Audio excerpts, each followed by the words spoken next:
Traveling solo as a woman. Some people still feel quite uncomfortable with this because they think it's quite dangerous. Today with us is Amanda, and she's the owner of the travel blog A Dangerous Business. Amanda, can you introduce us to some misconceptions when it comes to solo female traveling? Of course. So I think that one of the biggest misconceptions is that, as you mentioned, that it's very dangerous to travel alone as a woman.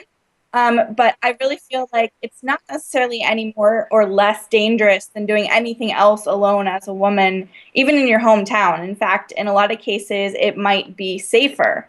I also think that sometimes people think that traveling solo means that you're going to be lonely and bored, but being alone doesn't necessarily have to equal being lonely. So I think that traveling solo can be really empowering to women. You can learn a lot about yourself, and not to mention you learn a lot about the world kind of like outside of your bubble that you're used to living in. And you are very experienced when it comes to traveling alone. Do you have any tips for women who are planning a trip alone? Definitely. I think the first tip that I would give women is to just do your homework. Make sure that you're staying in a neighborhood that's safe.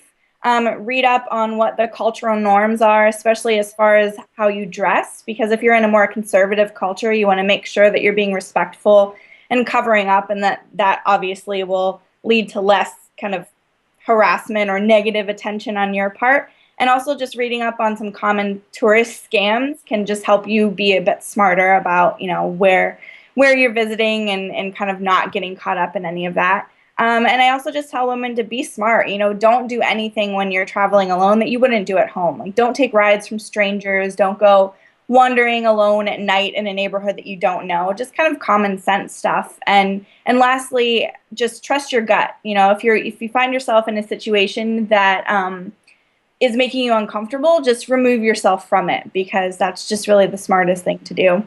And if you're still kind of unsure about things, signing up for a small group tour with maybe a company like Intrepid Travel or G Adventures or something like that can, I think, kind of alleviate a lot of those tensions or nervousness about traveling solo. Yeah, so if I want to travel alone, are there any certain cities or places or countries you would recommend?